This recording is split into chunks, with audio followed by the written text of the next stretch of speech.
Nous avons entendu à l'instant Stefan Ganzer, le ministre de la Sécurité suisse. On va le présenter comme ça pour que ce soit plus simple. Et c'est vrai, Hélène Rouet, que depuis ce qu'il s'est passé depuis 2 jours, certains établissements en France ont pris des dispositions, notamment sur cette fameuse mousse isolante, celle dont on parle depuis le début et celle qui serait apparemment à l'origine de cet embrasement dans cette salle, dans l'établissement. Oui, à chaque fois qu'on pose la question effectivement à quelqu'un qui travaille dans ces établissements de nuit, dans les discothèques, tout le monde dit que cette mousse, de toute façon, aurait été interdite en France. Donc en fait, on se rend compte a priori, donc évidemment je prends toutes les précautions, mais c'est vrai que le concours de circonstances, mousse plus ces fameuses bougies étincelantes, serait à l'origine de l'incendie. Alors il y a 2 établissements en France, donc ça peut paraître anecdotique, mais en fait ça rentre dans le cadre de on essaye de tirer des enseignements d'un tel drame. Il y a un bar qui s'appelle le Tremplin, donc c'est à Montauban de Bretagne, ainsi qu'une discothèque qui s'appelle le Replay dans les Vosges.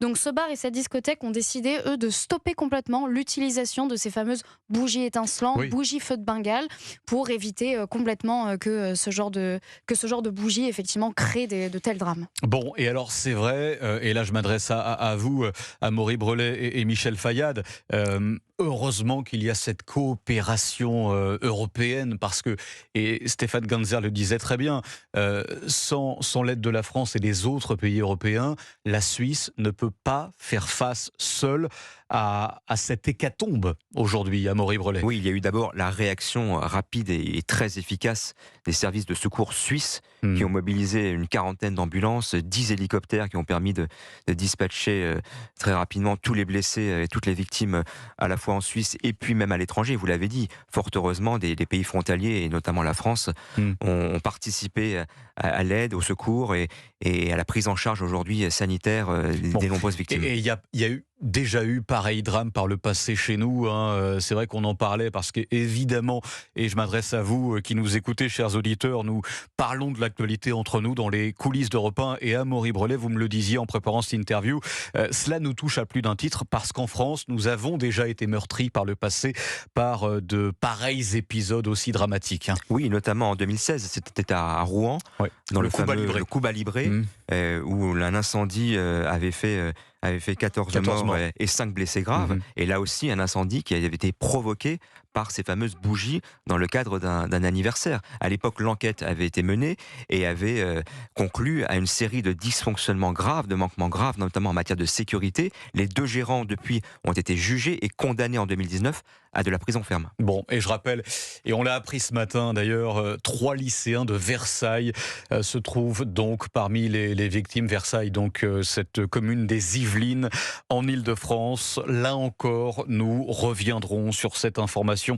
et sur ce bilan terrible, car malheureusement provisoire, les autorités suisses l'ont annoncé, il y aura une enquête qui sera longue, fastidieuse, et de leur côté, les gérants affirment que l'établissement était aux normes côté sécurité. On est peut-être en droit, sans remettre en cause ce que disent les gérants, parce qu'évidemment, il serait facile de s'attaquer à eux en pareilles circonstances. On est en droit peut-être de prendre nos distances par rapport à ce que peut dire un gérant d'établissement dans pareilles circonstances. Je ne sais pas si on peut le dire comme ça. Hélène Rouet, Amaury Brelet, Michel Fayad.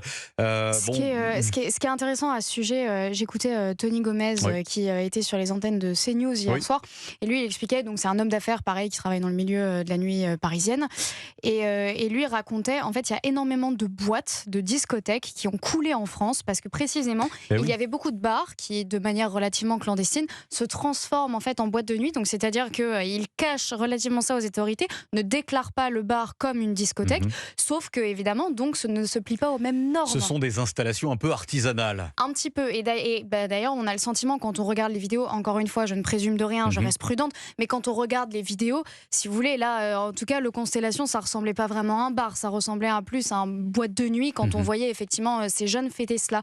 Sauf que quand le gérant dit qu'ils ont eu des vérifications, bien sûr, mais pour regarder les normes d'un bar. Ces 10 dernières années, mais pour regarder les normes d'un bar, pas d'une discothèque. Et il faut savoir que les normes d'un bar et les normes d'une discothèque ne sont pas du tout les mêmes. Sur les issues de secours, sur les matériaux employés, ça n'a rien à voir. Bien sûr.